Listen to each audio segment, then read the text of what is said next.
다시 한번 해보는 거야. 자, 다시 한번 싸우는 거야.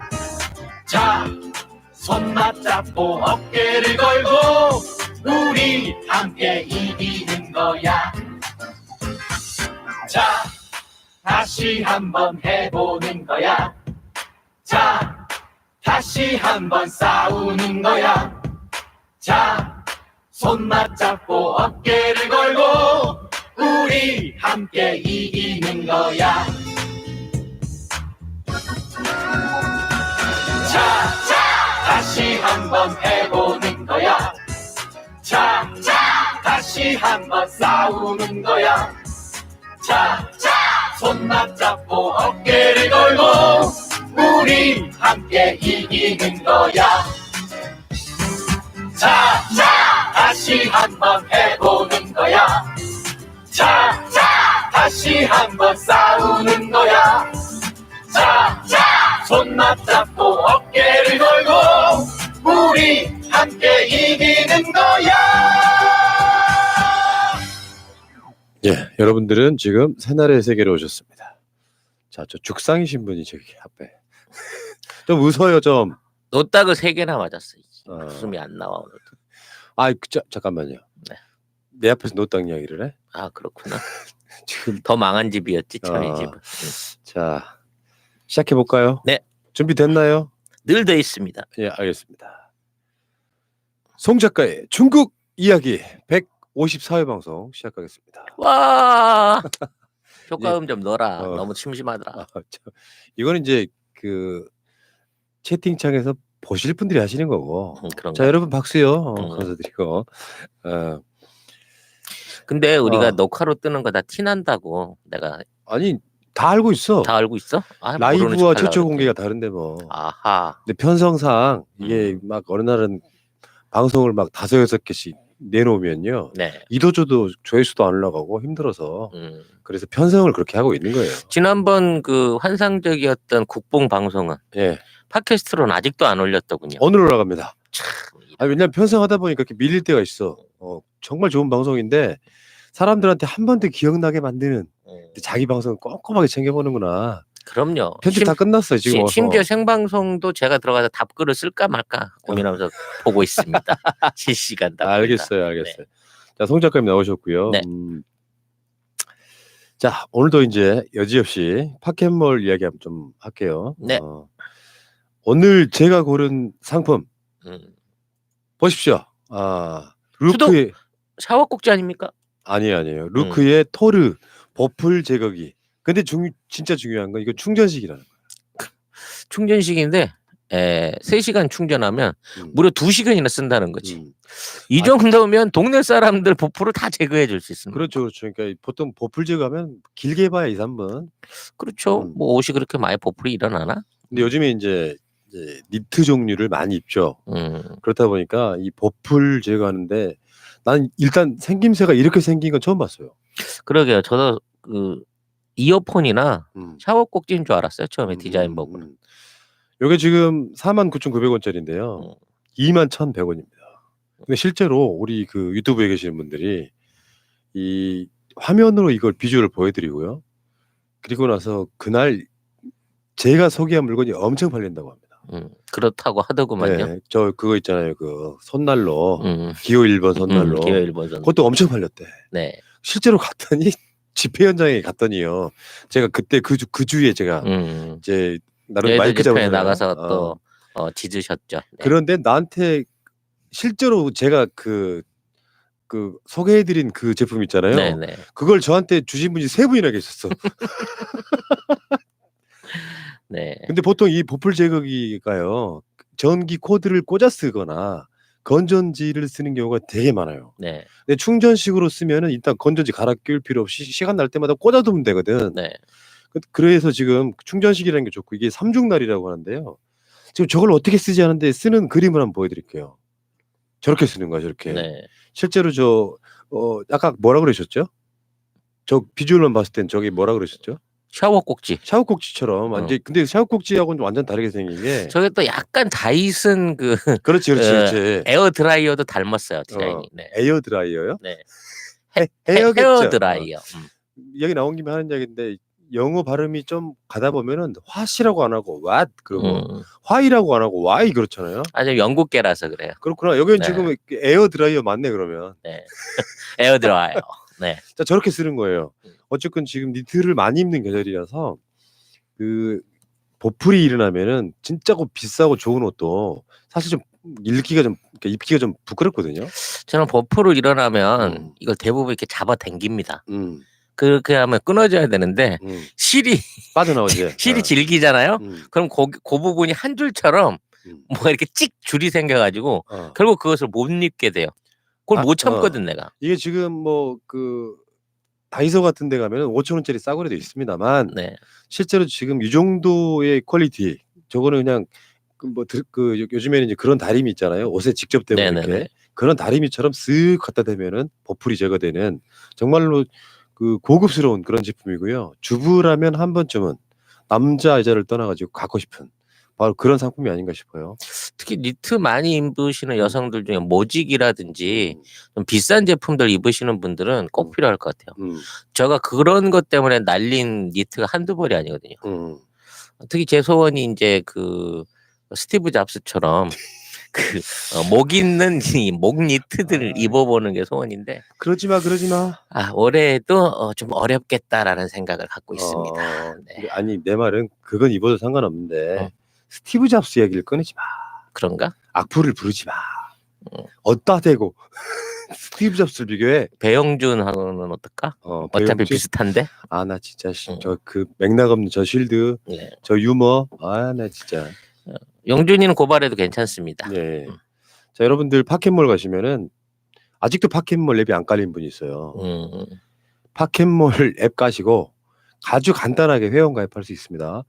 그 파켓몰 앱에 들어가셔가지고 지금 저 루크 토르 버플 제거기 사실상 5만 원짜리가 2만 원에 판다 이런 얘기입니다. 네. 근데 저 정도 하나 갖고 있어야 니트가 없어도 난 갖고 싶다.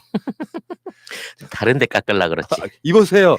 더 이상 나가면 안 돼. 아, 더 이상 나가면 이거는 이제 노딱입니다. 털이 더러워. 아 진짜 확 지금 그 새날 방송이요 위험해졌어요. 지금 저번에 주일안 먹었거든. 아, 그래요? 생방송 중에 방송이 폭파되는. 아, 근데 그게 이제 증오심의 표현 때문에 그렇다고 그러더라고. 왜 증오를 했어? 항상 사랑하지. 아니 이제 하다 보니 저분들이 저 단식하고 풀고 하는 과정이 좀 너무한다 이랬던 얘기고 우리는 다른 방송들에 비하면 그런 표현들 잘 안 합니다만 어쨌건 간에 조심해야겠죠. 제가 오늘 돌 맞아 죽을 뻔했습니다. 네, 왜요? 김진표 총리 인선에 대한 예방조사 나들인다고 어떻게든 참아야 됩니다라고 얘기했다가 네, 시청자들한테 돌 맞아 죽을 뻔했어요. 저분이 시리를 잘 못하시는구만. 청와대에서도 재검토 한다고 나왔는데. 그러니까 그 방송이 나가자마자 재검토 방송이 뜨는 바람에 그러면 절대 그 방송 봤다는 소리가 아니잖아요. 제가 바보 된 거죠. 예. 네. 참 눈치껏이 없어. 우리는 일관되게 반대했어. 네. 자, 알겠습니다. 다시 한번 그 제품 알려드릴게요. 토르 버플 제거기 이렇게 검색하시면 나올 것 같고요. 이렇게 쓰신다는 말씀드리고 자 본격적으로 출발하겠습니다. 출발. 자 오늘의 주제는요. 2012년 중국의 5대 정책 실패. 이게 지금으로부터 약 7년 전에 어떤 정책을 중국이 냈는데 그게 실패하고 그 다음에 지금 내년은 2020년이에요. 이 관계를 말씀하시려고 하시는 것 같아요. 아닙니다. 그러면요. 19년인데 오타 친 겁니다. 19년입니까? 네. 죄송합니다. 제가 잘못 알아들었고요. 아닙니다. 제가 잘못 썼나 봅니다. 이렇게 보내시는 법이 어디 있어요? 네. 자, 다시 하겠습니다. 네. 자, 2019년에 중국의 5대 정책이 실패했고, 네. 그리고 내년 2020년에 대한 전망. 그러니까 왜냐하면 중국의 이런 그 경제가 사실은 대한민국 경제에 어마어마한 영향을 끼치지 않습니까? 맞습니다. 사실 이제 제가 오타를 해갖고 2012년을 썼는데 2019년도는 중국의 건국 70주년입니다. 엄청 기대를 많이 한 79년이었는데 제가 보기엔 시진핑 3제 해요. 3제드네. 네. 뭘 하려고 하는 것마다 다 꼬꾸라져가지고 완전히 건국 70주년을 말아먹었습니다. 그럼 왜 말아먹었느냐? 중국 사람들은 그걸 몰라요. 일단 원인도 모르고 말아먹었다는 사실 자체를 모르고 있습니다. 그리고 우리나라 사람들도 중국이 뭐 그렇게 되는데 우리랑 무슨 상관이 있을까라고 생각하지만 아닙니다. 중국이 말아 잡수는 바람에 우리 기업들, 우리 국가가 사실 반사이익을 얻은 게 굉장히 많습니다. 그 부분을 한번 정리해보고 진짜? 네, 내년에도 우리가 이러한 반사이익을 기대할 수 있을 것인가 이 전망을 좀 해보려고 합니다. 알겠습니다. 네.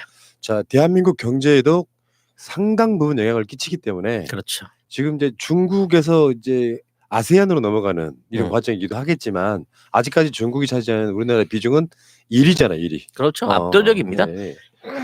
자, 시작해 보실까요? 네.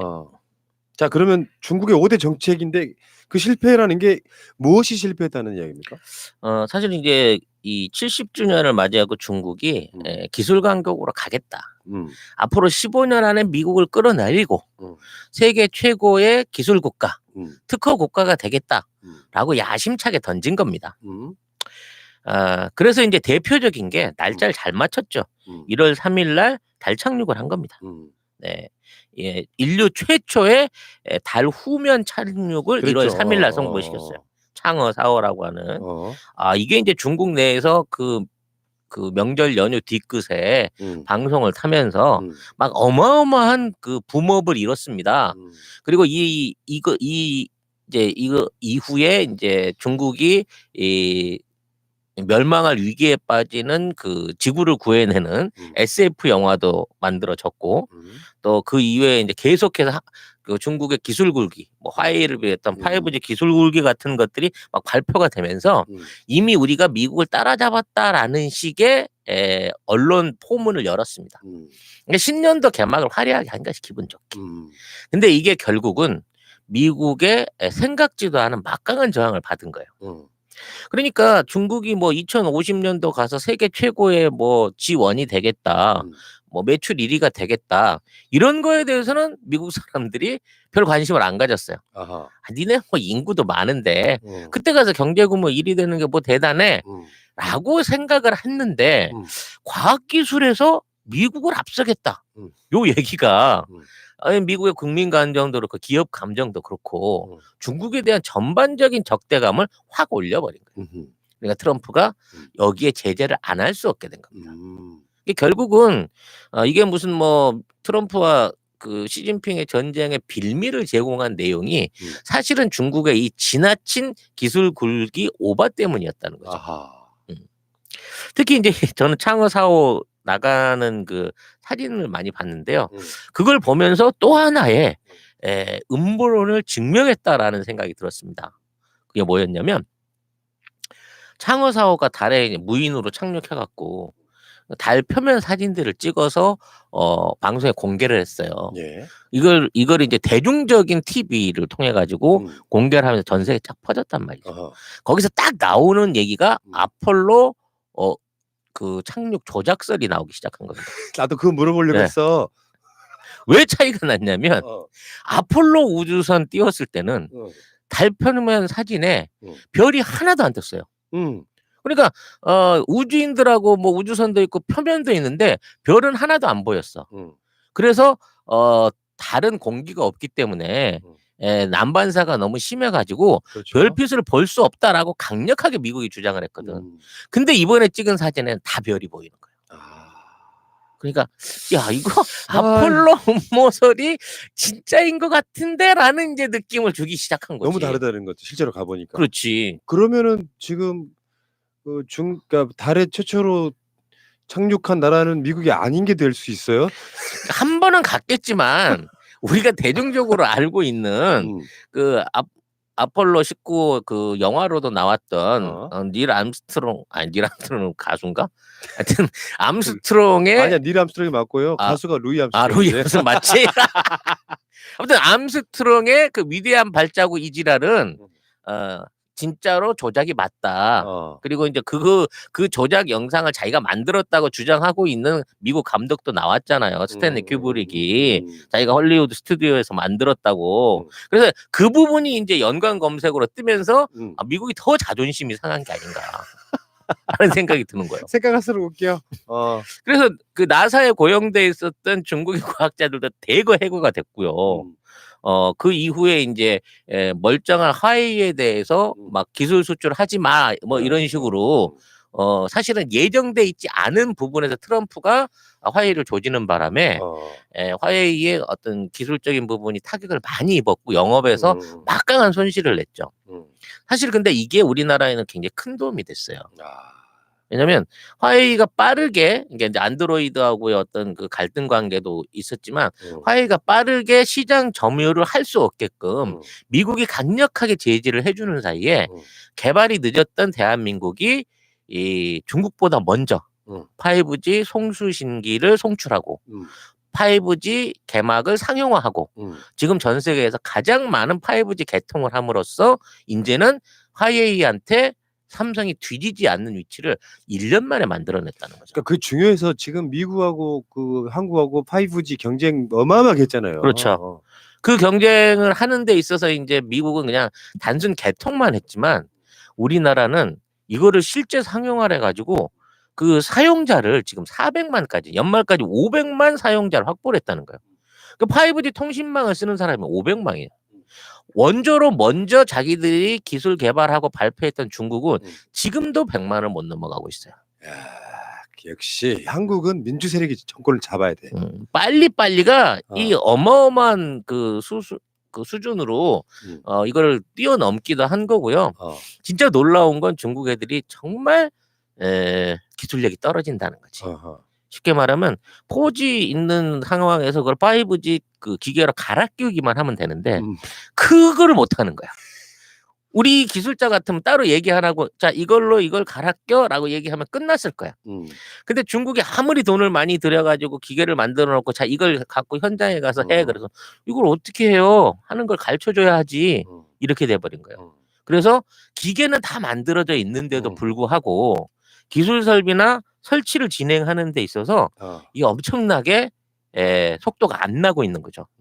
이 추세로 가면 내년에도 어찌면 우리나라의 그 5G 상용화 기술을 따라오지 못할 거다 가입자를 이런 얘기까지 나오고 있어요. 그러니까 대한민국 그게 놀랍다니까. 문 대통령이 여기저기 막 발품 파는 이유가 뭐예요? 네.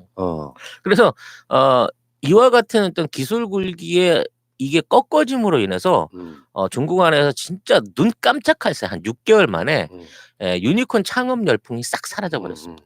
그러니까 뭐 중간촌이나 어떤 그 중국을 대표하는 북경의 실리콘밸리들의 과거에는 이제 신규로 뭐 투자나 어떤 조인을 해가지고 벤처를 만들어 보려고 하는 사람들이 그득그득 했었거든요. 불과 1년 전만 하더라도.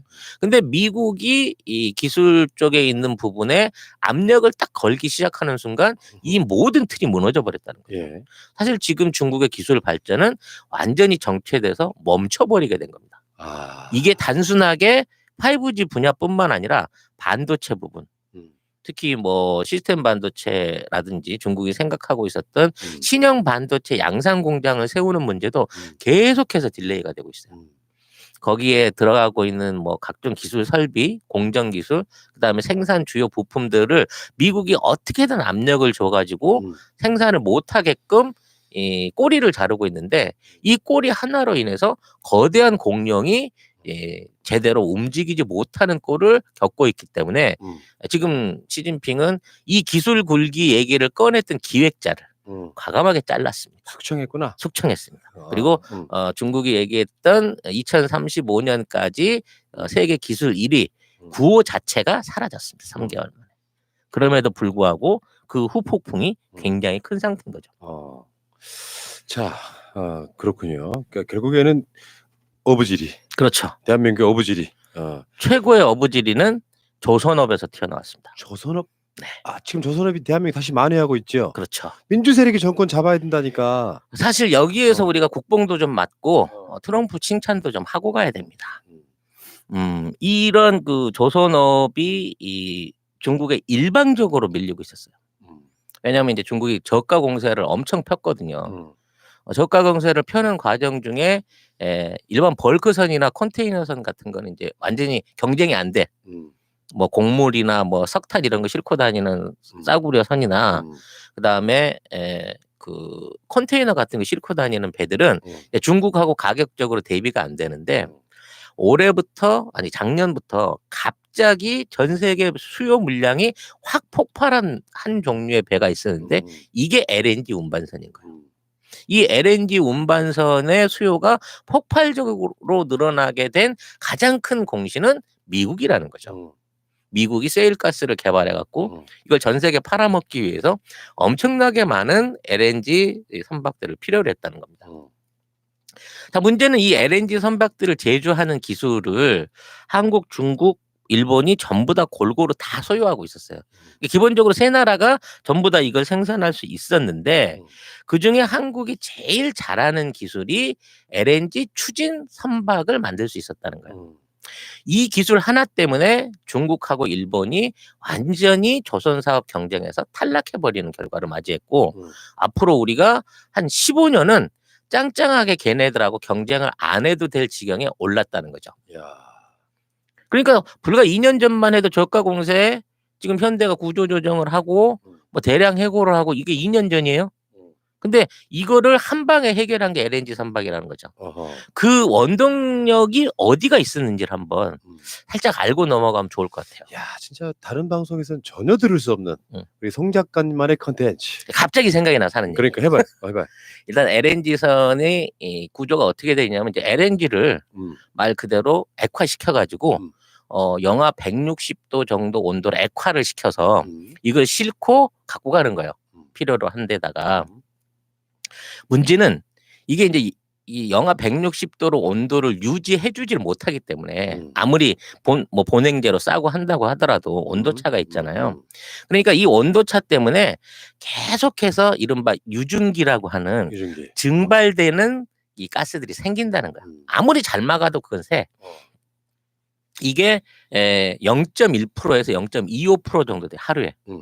그러니까 이거는 예를 들어 100일을 운반한다고 치면 다 없어져 버리는 거야. 이게 뭐 이걸 끌고 가는데 석 달 걸린다고 치면 가는 동안에 다 새서 날아가 버릴 수 있는 거예요. 1000일 걸린다고 치면 3년 걸린다고 치면 0.1%씩 하루에 없어지니까. 그래서 이 부분에 날리는 유증기를 없애는 게 제일 중요한 기술인데 이거를 잘하기 위해서는 두 가지 방식이 있어요. 한 가지는 탱크를 별도로 만들어서 거기에 보관을 해가지고 그 탱크를 싣고 다니는 방식. 이게 이제 일본식 그 가스 운반선의 특징인 겁니다. 또 하나는 배를 그 이제 뭐랄까 칸막이를 잘 해가지고 배를 통째로 완전히 가스 운반선으로 만드는 방식인 거예요. 요거는 이제 멤브레인 방식이라 그래요. 경막으로 해갖고 막아서 갖고 가는 방식. 이게 이제 우리나라가 하는 방식인 거야. 그래서 우리나라가 일단 많이 실어요, 배가. 그리고 이 LNG 선박들은 이 좁은 해구나 뭐 운하를 통과하기 때문에 이 넓이가 제한이 돼 있어. 그러기 때문에 이 LNG선이 실을 수 있는 양이 정해져 있는 거예요. 폭을 무한대로 키울 수 없기 때문에. 그래서 신속하게 움직여야 되고 이 보관할 수 있는 유증기를 많이 살려야 되는데 이 유증기를 그냥 날려보내는 게 아니라 이거를 수집해가지고 연료로 쓸 수 있는 기술을 우리나라가 개발한 거예요. 그러니까 어차피 날아갈 연료를 안 날리고 그걸 수거를 해가지고 엔진에다 넣고 돌리는 기술을 우리나라가 개발을 한 거란 말이야. 그러니까 이제 그 기술 LNG 추진 엔진을 만들기 위해서 우리나라는 하이브리드 기술을 써요. 무슨 얘기냐면 한쪽에는 유증기를 모아갖고 이걸로 터빈을 돌려요. 근데 유증기가 모자랄 수도 있잖아. 그럴 때는 옆에 디젤이나 다른 연료를 쓸 수 있게끔 두 개의 터빈을 돌리는 방식을 우리나라 삼성중공업이 2000년대 후반 한 2009년쯤 개발해갖고 이 하이브리드 엔진을 특허를 낸 거야. 그래서 이걸로 이제 추진선을 만든 거죠. 그러니까 일단 연료량이 많이 줄고 그다음에 공해가 적게 나오는 부분이 있었다는 거지. 그래서 이제 우리나라 선박이 이 LNG 선박을 이길 수 있을 세계에서 제일 잘 팔리고 있을 때인데 중국이 이걸 흉내낸 거야. 그러니까 우리도 똑같이 만들어 줄 수 있어. 이 따라쟁이들 진짜. 요 따라쟁이들이 그래갖고 선박을 싸게 우리랑 똑같은 방식으로 해주되 싸게 해줄게라고 간 거야. 그러니까 일본은 아까 얘기한 대로 그 별도의 탱크 방식을 썼기 때문에 탈락해버렸고 중국이 우리랑 똑같은 선을 만들어서 돌려줄게라고 얘기를 하고 말하자면 그 배를 싸게 수주를 해간 거예요. 프랑스 같은 데서 또는 뭐 그리스 같은 데서 싸게 그 방식으로 배를 만들어준다고 수주를 해갔는데 음. 이렇게 만들어진 배가 2년 만에 공해사에 서버린 거야. 아이고. 근데 수리가 안 돼. 그래? 예. 어. 이 하이브리드 엔진을 만들었는데 그 하이브리드 엔진을 고칠 수가 없는 거예요. 음. 우리나라한테 와갖고 배값을 줄 테니까 고쳐달라 그랬어. 안 고쳐줘. 아이고. 네. 그렇게 돼서 9개 이상의 선박이 폐기가 돼버린 거예요. 그러니까 중국이 그 소문이 난 거지. 중국 선박은 이미 그 하이브리드 기능에서 떨어지고 유증기 모아서 돌릴 수 있는 LNG 추진이 안 된다. 이렇게 돼버리고 나니까 이게 이제 한국 쪽으로 그 물량이 전부 몰려온 거예요. 그래서 카타르가 100대, 미국이 80대, 기타 새로 가스전을 개발하고 있는 국가들이 수백 대 해갖고 아마 앞으로 10년 동안 최소 1000대 이상의 LNG 선박을 한국에서밖에 만들 수가 없다. 이러한 엄청난 대박이 이 중국의 기술 굴기 지랄 때문에 올해 터져가지고 한국의 지금 조선 사업이 최대 호황을 누릴 수 있는 기회를 만들어준 거죠. 야, 그러니까 지금 구군이 오고 있는 거야. 그렇지. 시진핑과 트럼프가 싸우면서 지들끼리 셰일가스 주고받으려고 짜옹을 짜다가 결국 중국 조선 사업이 폭망을 해버리는 결과를 맞이한 거죠. 이게 이제 그게 예를 들어서 어떤 운때가 좋아서도 있겠지만요. 네. 그 운때가 그냥 오는 게 아니야. 준비된 자들한테만 기회가 오는 거예요. 그렇죠. 그러니까 내가 항상 하는 말이 민주 세력이 정권을 잡아야 경제가 산다는 말에 이명박 박근혜가 어떻게 했냐고 실체도 없는 창조경제 4대강 삽질 이런 데 돈 쏟아 부을 때 난 지금도 그 이야기가 생각이 나요. 그 당시 이명박하고 붙었던 후보가 누굽니까? 정동영이었지. 네. 정동영 후보의 공약 중에 제2 공약이요. 항공우주국가였어요. 만약에 그런 공약대로 노력했다면 어마어마한 발전이 있었을 거 아니에요. 이런 관점이라고 좀 봐야 되고 어쨌건 민주 세력이 정권을 잡으면 뭔가 미래를 위한 투자를 합니다. 그러면서 네. 기회가 옵니다. 네. 안타깝게도 박근혜가 공약했던 2030년에 달에 우리 한국인을 보내는 계획은 물 건너가게 됐습니다. 네, 그 당시에 이제 계획 없이 막 나사하고 기술 협약에 관련된 그걸 했더라고요. 지금 와서 그 계약이 이제 탄로가 났어. 말 나왔으니까 하는 얘기야. 해봐. 그래서 드러나서 속 내용을 봤더니 미국이 원래 달을 보낼 계획이 있었어. 거기에 우리가 돈을 좀 내고 우리 사람을 그냥 화물처럼 같이 실어보내기로 한 거야. 그런 사람 있었잖아.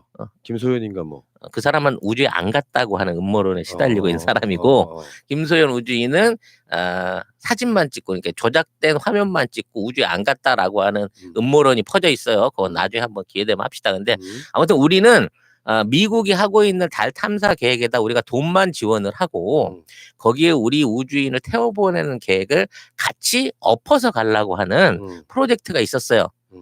내가 보기엔 이것도 돈 주고 얼마 이게 뒷구멍으로 돌려받으려고 만들었던 프로젝트 같아. 근데 이제 이게 신정부가 오면서 이 가는 그 달 궤도가 지금 있는 궤도는 그냥 원형 궤도인데 우리가 기술 습득을 하려면 타원형 궤도를 가야 된다라고 요구를 한 거예요. 우리나라 이제 카이에서 한국연구소에서 나사가 야 그럼 백지로 해. 그럼 돈도 많이 들고 전면 새로 해야 돼. 이렇게 돼서 이 계획이 날라갔다는 거. 하지만 우리가 자체적으로 연구를 해서 외계인을 보내는 계획을 하고 있다. 달 착륙 계획도 박근혜 삽질이었다라는 얘기를 알겠습니다. 하게 되네요. 여기까지 일단은 잠시 후에 다시 올게요. 자, 이제 그 이야기는 있었고, 그러니까 우리 대한민국이 지금 말은 어부질이었지만 사실은 준비된 가운데 지금 그렇죠. 이런 거 있잖아요. 그 세계 강대국들이 이렇게 지구 서쪽으로 돈다는 썰이 있잖아요. 그렇죠. 세력이 이렇게 이제 흘러간다는 얘기가 있죠. 영국 다음에 미국으로 건너왔다가 일본에 왔다가 이제 한국에 온다. 어쨌건 한국한테는 지금 기회가 왔다고 보는데, 자 중국 같은 경우는 이 한참 동안은 막 성장률이 10% 이상. 그렇죠. 근데 지금 그렇게까지 못 하잖아요. 올해 성장률을 6.5%대 잡았는데 6%도 못 채울 걸로 예상이 되고 있어요. 예, 이런 게 있죠. 이제 잘한다 하면 이제 억지로 뭔가를 맞추려고 노력하다가 망하는 경우가 있어요. 결국은 시진핑이 그동안 얼마나 경제 전문가로서 무능했는가, 경제를 모르는 사람이었는가라는 게 드러나 버린 거예요. 송 작가님 한때는 그 그 롤모델이 시진핑 아니었나요? 지금도 늘 롤모델은 시진핑인데 내가 해도 시진핑보단 잘하겠. 어머 이러다가 나 내일 혹시 못 보게 되는 거 아닌지 모르겠는데 하여튼 굉장한 실책을 보인 부분이 이제 경제 부분입니다. 중국 입국 금지 당하셨습니다. 그럼 안 되는데 이번 주말에도 가야 되는데. 네. 이게 이제 미중 무역 전쟁을 벌리면서 시진핑이 계획했던 거는 그나마 이제 현재 중국 안에서 자기들의 반대파 세력을 이루고 있는 기득권 재벌 그룹들 그리고 이전에 이제 산업시설 그러니까 제조업 위주로 돌아가던 시절에 지금의 어떤 국가 국유 기업들을 소유한 숨겨져 있는 정치 자본들을 정리를 할 목적으로 이제 나라도 IT 산업 스마트 산업으로 바꾸고 뭐 저임가공 그 산업들에 대한 것들을 해외로 내보내고 우리는 앞으로 우리가 내수를 키워가지고 미국 못지않은 내수로 부양될 수 있는 그런 국가를 만든다라고 하는 꿈을 갖고 있어요. 그러니까 이 과학 입국하고 똑같은 경우인 거야. 주변에 그 바람 부는 놈이 보십시오. 벌써 지난 5년 동안 우리가 이렇게 해오지 않았습니까? 이제 2009년에는 제가 이런 식으로 미국하고 어떤 그 무역 전쟁 비슷한 무역 단합을 통해 가지고 우리 산업 경제 체질을 완전히 개선할 수 있게 됩니다. 미국에 수출 못하는 거 우리 내수에서 전부 다 끌어올릴 수 있습니다.라고 펌핑을 한 거지 누군가가. 그래서 그래 그럼 한번 해봐라고 해서 저질렀는데. 내수가 작년 대비해서 10% 이상 주저앉아 버린 거예요. 아이고 중국의 이제 어떤 신화는 끝났구나 이제. 그게 왜냐하면 중국은 인구 때문에 내수로 먹고 사는 나라예요. 그렇죠. 지금도 내수로서의 성장 가능성은 엄청 높아요. 근데 이 중국 안에 있는 경제학자들이 두 가지를 몰랐던 거지. 자, 첫째로 이게 굉장히 웃기는 얘기인데 중산층에 대한 기준을 잘못 세운 거예요. 그러니까 이제 외국에서 서구적인 학자들이 미중 무역 전쟁이 있어도 중국의 중산층들은 별로 그 고난을 안 겪을 거다라고 얘기를 해줬어. 근데 이제 걔네들이 말하는 중산층하고 중국에서 중점 관리하는 중산층이 달랐던 거야. 이게 무슨 얘기냐면 서구 언론 쪽, 그러니까 서구 그 경제학자들 차원에서는 약 6천만 원에서 1억 6천만 원 정도를 버는 중국의 1억 6천만 명 정도가 중산층이라고 통계를 낸 거예요. 그러니까 중국에서 6천에서 1억 6천 정도를 버는 사람이 한 1억 5천만에서 1억 5천만 명 정도 돼요. 실제로. 그래서 얘네들은 미중 갈등이 있어도 실제로 그 고통을 안 겪을 것이다. 이건 맞았어. 근데 실제 중국 경제의 그 평균 소득이 한 10,000불 수준이기 때문에 10,000불이 좀 못 되기 때문에 실제 중국 안에서 중산층은 약 500만 원에서 그 1,500만 원 정도를 버는 애들이 중산층인 거야. 이 얘네들이 4억이거든, 4억. 이 4억 인구가 미중 무역 전쟁에 의한 뭐 통화량의 감소라든지 기업 생산의 감소를 통해 갖고 이렇게까지 고통받을 줄은 생각도 못했다는 거지. 즉 중국에서도 한 1억 5천 있는 애들은 미국이랑 싸우든 말든 해외여행 다니고 국내 여행 다니고 쓸 거 쓰고 먹을 거 다 먹고 하는데 벌이가 1,000만 원 이쪽 저쪽 되는 우리로 말하면 그 최저임금선 약간 너머에 있는 중국 인민들은 엄청나게 고달팠단 말이야. 이번 그 1년 동안의 그 소비 지출이. 그래서 이 사람들이 지갑을 닫아버리는 바람에 전체적으로 소비가 10% 이상이 작년에 비해서 뚝 떨어져 버린 거야. 거기에 생각지도 못한 암초를 만난 거지. 돼지열병. 돼지열병. 네. 중국의 돼지열병이 돌기 시작했는데 사실 이거는 이제 음모론도 있어요. 미국이 퍼쳤다는 얘기도 있고 그럴 만도 한 게 이게 어느 방향에서 와서 어디로 퍼져나가는지 통계를 못 낼 지경이었어. 근데 아무튼 이걸로 인해서 돼지고기 값이 확 오르면서 그걸로 인해서 국민들이 겪는 어떤 그 소비의 한계. 이게 평소에 돼지고기를 전 세계에서 제일 많이 먹던 중국인들이 먹을 고기가 없어진 거예요. 그래서 시진핑이 대안으로 닭고기나 소고기를 집중적으로 수입해서 풀고 심지어는 콩고기, 인조고기까지 막 거의 공짜로 방출하다시피 해가지고 시중에다 풀었는데도 불구하고 입맛을 못 살린 거야. 그래서 결과적으로 내수 소비가 확 줄어버린 거야. 그리고 이제 또 하나 얘네들이 이 정책이라고 내놨던 획기적인 정책이 뭐냐면 야간 경기에 강화했어요. 그러니까 저녁 때 되면 다 불 끄고 들어가서 자는데 상가도 열고 야시장도 열고 쇼핑센터도 10시까지 열고 라고 밤에 돌아다니면서 돈을 좀 쓸 수 있게 이걸 정책으로 민 거야. 근데 버릇이 안 돼 있던 중국 사람들이 갑자기 가게가 밤 10시까지 백화점이 밤 10시까지 한다고 소비가 확 늘어나겠느냐고. 안 되는 거란 말이죠. 결국 9월 달까지 소비 지출이 전년 대비 10% 이상이 줄었고요. 11월 달 광군제가 있었어요. 11월 11일 날. 그때도 기대를 많이 했는데 팔기는 하루에 240조 원어치를 팔았답니다. 근데 성장률은 전년에 비해서 3분의 1 수준으로 뚝 떨어진 거예요. 아이고. 거의 매년 배 이상이 올라오던 성장률이 뚝 떨어지고 있다는 거죠. 문제는 이 부분이 쉽게 개선될 여지가 안 보인다는 겁니다. 중국 입장에서.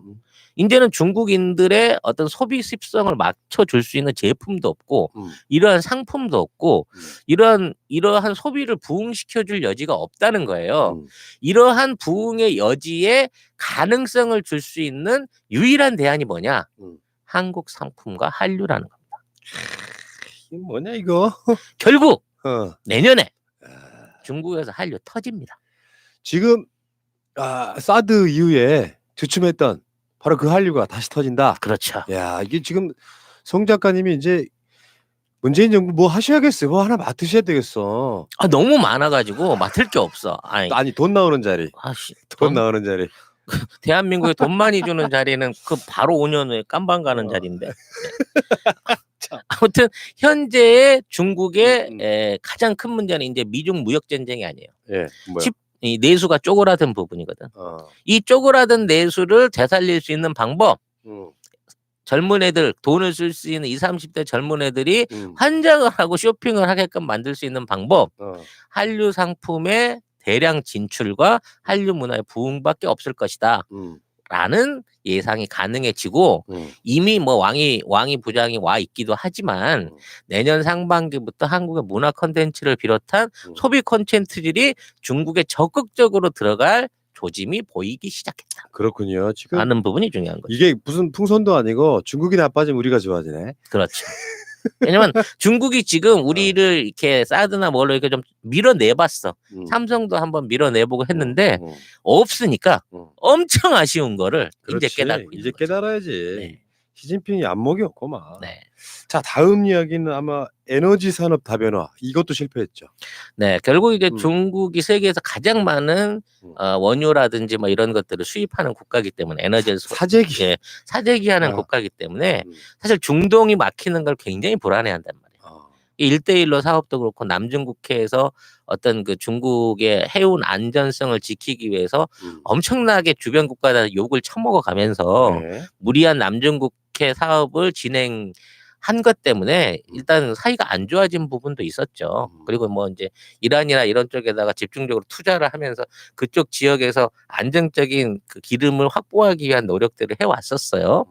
그래서 그것 때문에 일단 외교 관계가 나빠진 거고 그것 때문에 화교 자본으로 대본 그 어떤 장악하고 있었던 동남아의 경제 실권대로 지금 내줄 위기에 와 있는 건데 문제는 그렇다고 해서 석유를 제대로 확보했느냐 요 부분도 참 애매하다는 얘기예요. 결국은 미국이 경제 제재를 해서 이란하고 직접 이제 제일 크게 거래할 수 있는 지역이 이란과 카타르인데 카타르하고는 아직 그 수출입 시설이 아직 덜 돼 있어요. 그러니까 카타르가 조그만 나라인데도 불구하고 LNG 선박을 100대 이상 한국에 주문하려고 하는 이유가 거기에 있거든. 중국에 팔아먹으려면 이 선박이 있어야 되니까. 근데 이제 이란에서는 그냥 그 석유관을 뽑아갖고 갖고 올 수 있을 줄 알았는데 이란에서 받아오는 그 기름을 대체해서 줄 만한 상품이 없는 거예요. 이란 경제에 도움이 될 수 있는 뭐 자동차라든지 뭐라든지 뭐 이런 것들을 주고받고 하면서 기름을 빼갖고 와야 되는데 이 기름을 빼오기가 만만치가 않은 상황이 됐다는 거야. 이란하고의 관계가. 왜냐면 미중 무역하고 하면서 계속 뭔가 이란 편을 강력하게 들어주지 않고 이게 이제 러시아의 바운다리로 이란이나 이스라엘 사태들이 넘어가게 되다 보니까 중국은 남중국해는 얻었지만 사실 중동에서 패권을 러시아한테 뺏겨버린 꼴이 된 거죠. 그러던 과정에 이제 엊그제죠. 시베리아의 힘 거창합니다. 시베리아 힘. 예, 시베리아에서 연결되는 대형 가스 파이프가 이제 완성이 됐고 드디어 그걸 통해 60조 원을 들였어요. 건설비만. 어마어마한 비용을 드는 가스 파이프가 완성이 됐고 이 가스 파이프를 통해 가지고 지금 중국의 이제 북단 쪽 그러니까 우리가 말하는 중국의 중요 공업지대였던 동북 쪽으로 가스가 들어오게 되는 라인을 열므로 인해 가지고 미국은 이제 중국은 미국을 압박할 수 있는 새로운 카드를 하나 얻은 거예요. 아하. 그래서 이거를 조기 완공을 시킨 겁니다. 러시아하고 돈을 보태 가지고. 그래서 앞으로 이제 트럼프가 내년에 이런 그 석유가스 사업으로 계속 수출을 해야 돼요. 미국의 세일가스를 제일 많이 사주는 데가 중국인데 선거에 임박해 갖고는 이걸 다시 무역 협상의 카드로 집어들 공산이 높아요. 그래서 뭐 트럼프가 재선되는 거를 사실은 안 바라고 있을 수도 있어요. 중국 입장에서는. 근데 트럼프를 너무 화나게 해가지고 올해 같은 고초를 겪기는 어렵기 때문에 중동에서의 미국하고의 충돌은 피하고 싸고 가까운 러시아에서의 가스 도입을 엄청나게 많이 늘려나갈 것이다. 그리고 러시아와 중국 간의 경제 협력이 굉장히 돈독해질 것이다라는 예상이 가능해집니다. 원래 미중 무역 전쟁이라고 하는 게 세계 1위 국가는 미국이야 딱 그 느낌 속에 야, 니들이 감히 이렇게 미국의 생각이었던 것 같고 중국은 이쯤 되면은 지금 1등한테 한번 취받아 볼까 니들 내가 보기엔 별거 아닌데 그렇게 막 붙었는데 그렇죠. 막상 싸워 보니까 서로가 대해 보니까 강해. 그리고 데미지가 큰 거야. 그렇지. 그러니까 피해가 엄청 크지. 딴 놈들 때릴 때 보니까 저 정도 같으면 맞아도 괜찮겠는데 막상 맞아 보니까 많이 아파. 서로 아파. 알았어 휴전 이렇게 된 거야. 앞으로 이제 우린 싸우진 말자. 대신에 내가 진짜 겁나게 센 주먹 하나 펀치 하나 미리 준비하고 있으니까 수틀림 이거 쓴다 하는데 그 중대한 펀치 중에 하나가 지금 러시아와 중국의 시베리아 힘 가스선 개통에 영향이 있다는 것이죠. 그러니까요. 예, 알겠습니다. 자, 다음에 제가 봤을 때는 또 하나가 아니에요. 여기 중요한 내용이 있다니까. 뭐가? 이게 한반도에 미치는 영향을 또 얘기를 해야죠. 해봐요. 네. 이 시베리아에서 개발된 가스전은요 규모가 엄청납니다. 사실상 그 우리나라의 주요 석탄 원료들, 우리나라에 쓰이는 석탄 원료 대부분이 발전해서 대부분이 쓰이고 있거든요, 현재. 이 발전 원료를 대체할 수 있을 만한 가격과 양을 공급받을 수가 있습니다. 이게 지금 이제 그 북한 북단 지역까지 와 있는 거고 이 가스를 원주를 통해서 동해안으로 받기 위한 사전 실무 협약이 다 끝나 있다고 그래요. 이 가스공사 사장부터 거기 실무진 60명 이상이 지속적으로 가스프롬 러시아 회사하고 협의를 해가지고 언제든지 받을 수가 있는데 이거를 이제 미국이 계속 그 대북 제재의 일환으로서 이 가스관 공사를 막고 있는 상황이라 사실은 이번에 개통됐을 때 우리도 동시 개통이 가능한 수준이었는데 이걸 못 하고 있는 거거든요. 이러한 와중에 이 가스의 가치는 너무 큰 겁니다, 솔직히. 이 가스만 받아들이면 우리 석탄 수입 안 해도 돼요.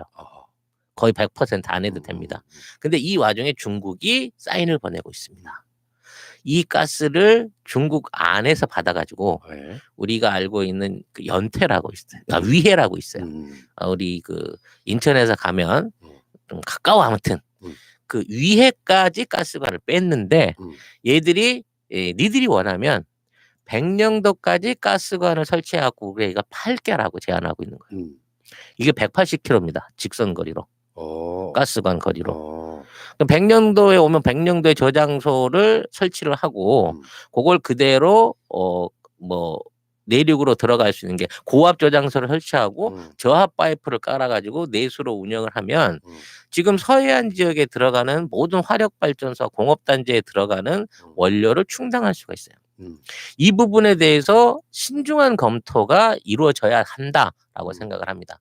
이 가스프롬과 중국 가스 회사가 시너지로 결합돼 있는 그룹하고 이 가스에 대한 대량 공급 계약을 맺게 된다고 하면 우리 에너지 안보와 미국과 우리하고의 그 외교 카드 안에서도 굉장히 중대한 영향을 미칠 수 있는 그런 새로운 카드가 이번에 이 가스관 개관을 통해서 얻어졌다. 그리고 위하고 우리하고 180km 거리 가스관 매설이면요 6개월 안에 공사도 끝낼 수 있을 뿐더러 바로 서해안 앞바다에 우리 LNG 그 비축 기지가 있기 때문에 그 시설을 연동해서 같이 쓸 수 있어서 바로 직접적으로 우리나라 에너지 산업 자체의 차원을 바꿀 수 있는 사업이다. 라는 부분을 우리 정부가 미국하고 협상해서 잘 좀 이용했으면 좋겠어요. 아, 그렇군요. 알겠습니다. 자, 재밌는 얘기였고요. 자, 그다음에 이제 누구나 다 아시다시피 홍콩 사태, 홍콩 민주화. 여기에 대해서 중국이 예전 같은 방식으로 또 대처했는데 아주 예전 같지는 않고, 왜냐하면 국제사회 눈치를 좀 보는 것 같고요. 어쨌든 간에 참 인권도 없고 민주주의도 없는 나라다라는 인식이 또 전 세계에 바뀌었어요. 천안문이라든지 뭐 810이라든지 이런 때에 그 좀 가혹한 탄압으로 인해 가지고 인권 의식 없다라는 얘기는 오래전부터 많이 들어왔죠. 근데 이제 굉장히 이게 그 중국 입장에서는 분노스러운 게 사실 이게 내정 간섭인 거거든요. 중국 입장에서는. 아, 사실 미국이 좀 이간질 좀 많이 했지. 미국이 지금도 이거를 뒤에서 조정하고 있다라고 하는 중국 측의 주장이 있어요. 그리고 이제 이런 거지. 우리나라가 민주주의를 하고 있는데 제주도에서 갑자기 남한 공산주의 할래라고 얘기했을 때 아무리 그쪽 제주도민이 다 원한다고 하더라도 한반도에 있는 사람들이 그걸 용납할 수 있느냐 말이야. 쉽지 않지. 애초에 이거는 있을 수 없는 얘기인 거거든. 점진적으로 해결을 해나간다든지 뭐 이런 그 협상의 여지를 줘야 되는데 이게 이제 계속 강경 노선으로 가고 있다는 거예요. 여기에 관련돼서 이 사태를 해결하는 데 있어서 중요한 헤게모니를 대한민국이 여기에 어떻게 개입하느냐에 그 헤게모니가 걸려 있습니다. 그래요? 왜냐하면 현재 우리 정부가 여기에 대해서 직접적인 언급을 안 하고 있지만 홍콩이나 주변 국가들은 이거를 우리 광주 민주화 운동하고 빗대 가지고 이거를 자꾸 그쪽으로 몰고 가려고 하는 일종의 그 선전 전략을 쓰고 있어요. 홍콩 쪽도. 그리고 이제 이런 전략들이 한반도 안에 있는 뭐 중국인 유학생들이나 홍콩 유학생들의 다툼을 떠나서 이 중국 내부에서도 이슈를 가르는 형태로 지금 좀 달라지고 있다는 거죠. 근데 엄밀히 말해서 지금의 홍콩의 어떤 폭력 시위나 이런 것들은 완벽한 평화 시위였고 민주화를 위해서 스스로 희생했던 광주 민주화 운동하고 조금 차원이 다른 거예요. 그렇죠, 그렇죠. 반국가적인 차원이고 전혀 민주적이지 않은 시위인 거거든요. 그리고 너무 폭렬 극렬 시위로 이미 이 전환이 돼 있는 상황이기 때문에 이 부분에 대한 역사적인 입장 정리를 중국은 강력하게 원하고 있어요. 즉 명분을 없애달라는 거지. 그래서 이제 이 부분에 대해서 우리 정부가 여기에 대한 공식적인 입장을 내놔 주기를 아마 시진핑 주석과 왕이 외교부장이 이 방안에 앞서서 어느 정도 조율을 볼 것으로 봐요. 처음에 시진핑 정부가 들어왔을 때 그 문재인 정부의 탄생에 가장 두려워했던 이유가 그거였거든요. 촛불혁명이라는 정말 듣도 보지도 못한 시민혁명에 의해서 현 집권자가 물러가는 모습을 보고 가장 두려운 사람이 문재인 대통령이 된 거예요, 사실은. 왜냐하면 중국에서는 그런 역사가 없었고 그런 역사가 생겨서도 안 되는 거거든. 민중이 나서가지고 자체적으로 왕을 갈아치운 거잖아요. 그것도 폭력 없이. 그러기 때문에 이런 한국의 사례들이 자꾸 퍼지고 어떤 이러한 내용들이 인민들한테 알려지는 걸 전혀 원하지 않아요. 그래서 촛불 집회에 관련된 촛불 혁명에 관련된 내용도 보도나 어떠한 자료 안에서도 박근혜 실정이라든지 시민들에 의한 이 촛불 혁명에 의한 정권 교체 내용을 한 번도 보도한 적이 없는 게 지금 중국이란 말이에요. 그런 중국이 한국을 찾아와서 정상회담을 하게 되면 이 내용을 안 집어넣을 수가 없다는 얘기거든. 그럼 이걸 어떻게 해주느냐에 따라서 이게 또 대중국 외교나 한반도 비핵화를 위한 굉장히 중요한 열쇠가 됐다는 거야. 그렇구나. 2, 3년 전하고 지금하고는 이 어. 홍콩 사태에 대한 한국 정부의 입장 발표가 엄청난 외교적 정치적 가치를 가지는 상황으로 변화하고 있다. 그러네요. 그리고 그 변화를 요구하고 있다라는 부분인 거죠. 그렇군요. 알겠습니다. 그렇고요. 그러면 이제 마지막으로 네. 전망을 한번 해주셔야죠. 네네. 지금 아까 우리가 초반에 얘기했던 것도 중국이 실패해서 어부지리라기보다는 중국은 그들 나름대로 정책이 실패한 거고 그렇죠. 준비돼 있던 대한민국이 기회를 얻은 거고 그런 네네. 건데 2020년은 어떻게 돼요? 자, 시진핑이 올해의 여러 가지 실수를 과연 수정하려는 노력을 할 것인가가 제일 중요할 것 그렇지. 같아요. 인정하기 쉽지 않지. 네, 인정하기가 지금 쉬운 부분이 아니거든요. 가장 큰 부분은 이제 현재까지도 격대 지정이 안 돼 있어요. 자기 이후에 2인자를 안 세웠단 말이야. 그러니까 자기가 더 해먹겠다는 의지는 좋은데 문제는 중요한 사안들에 대한 당내 그러니까 중국 공산당 내부의 결정이 전혀 안 돼 있는 거예요.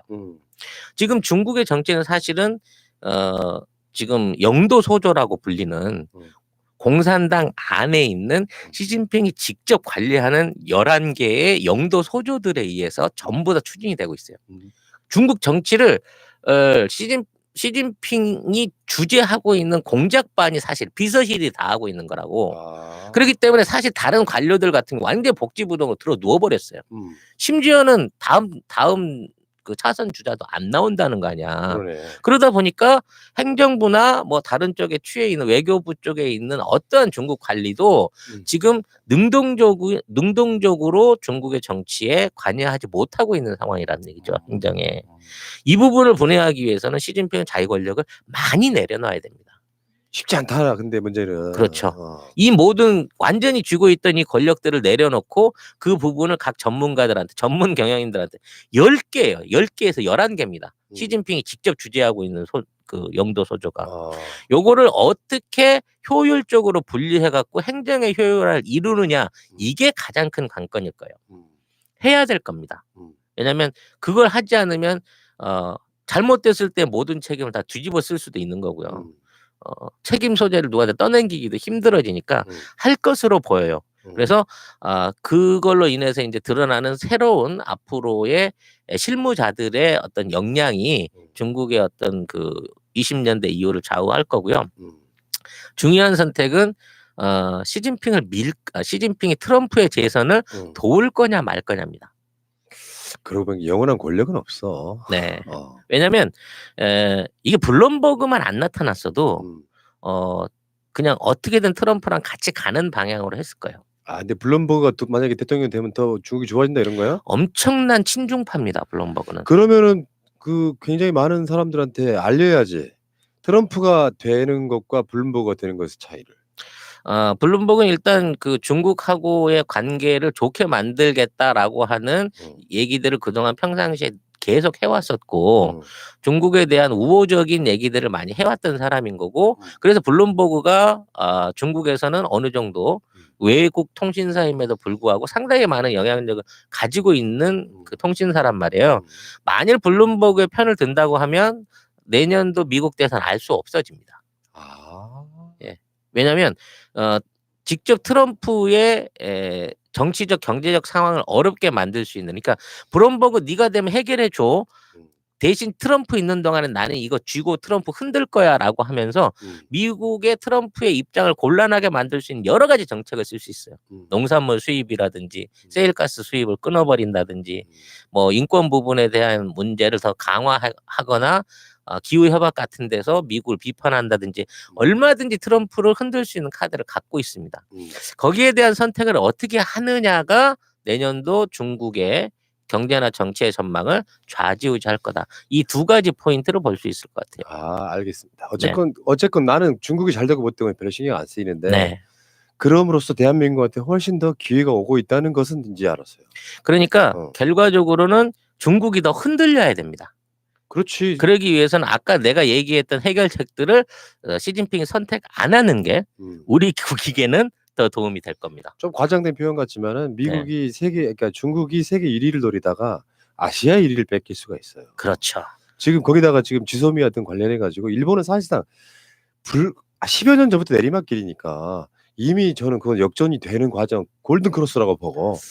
제가 이제 저희 방송에서 한번 언급을 했는데 17일 날 지난달 17일 날 중국의 국방부 장관하고 우리나라 국방부 장관하고 태국에서 만나서 지난번에 언제 한번 말씀드린 적이 있는데 양측 해군과 공군의 그 서로 출동에 관련된 내용을 주고받을 수 있는 한라인에 대한 조약을 맺었습니다.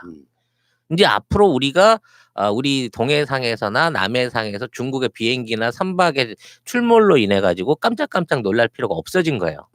그래서 이러한 내용들을 미국이 제재하지 않았다고 하는 거는 뭔가 중국과 한국 간의 낮은 단계의 군사 협약 또는 정보 교류에 대해서 용인을 하고 있는 부분인 거고, 그동안 한미일의 폐쇄적인 또는 수직적인 관계로 이어져 왔었던 지소미아는 아마 사실상 수정 내지는 폐기의 수순으로 갈 거다. 12월 말에 가면. 오케이. 이러한 전제가 가능할 것 같습니다. 알겠습니다. 네. 이 천재를 어찌할까? 그러게 말이야. 모르는 게 없고. 삼성에서도 연락 안 와. SK에서도 안 와. 정부 요직 맞더라니까요. 정부는 돈이 안 되고. 네. 참 어렵습니다. 자, 알겠습니다. 오늘 또 즐거운 시간이었고요. 네. 굉장히 요즘에 그 말씀해 주시는 것들이 굉장히 희망적이어서 맞습니다. 좋아요. 네. 그런 희망들이 현실에 일어날 수 있도록 알겠습니다. 꼭 총선에서 이깁시다. 알겠습니다. 이렇게 하면 너무 일찍 총선 방송하는 거 아니야? 이미 총선 시작됐어. 네. 자, 송작가 TV 여러분, 송작가 TV 방송을 구독해 주시기 바랍니다. 네. 송작가 TV 가면은 훨씬 더 많은 이야기를 들을 수 있습니다. 훨씬 더는 아니고요. 거기는 일주일에 3시간 정도 들으실 수 아니 있고. 그러니까 지금 방송하는 것보다 훨씬 네네. 길게 하잖아요. 네, 좀 더 길게 하고 이런 이제 국제 관계나 뭐 이런 외국과 관련된 한중일에 관련된 내용들을 많이 다루고 있으니까 네. 관심 가지시는 분들은 꼭 들려주시기 바라겠습니다. 시간 많으신 분들은요, 송작가 TV 틀어놓고 주무세요. 광고 너무 스킵하지 고맙지. 마시고. 알겠습니다. 자, 새날도 지금 처음 들어오신 분들은 구독과 좋아요 부탁드리겠습니다. 고맙습니다. 감사합니다. 자, 다시 한번 해보는 거야. 자, 다시 한번 싸우는 거야. 자, 손 맞잡고 어깨를 걸고 우리 함께 이기는 거야. 자, 다시 한번 해보는 거야. 자, 다시 한번 싸우는 거야. 자, 손 맞잡고 어깨를 걸고 우리 함께 이기는 거야. 자, 다시 한번 해보는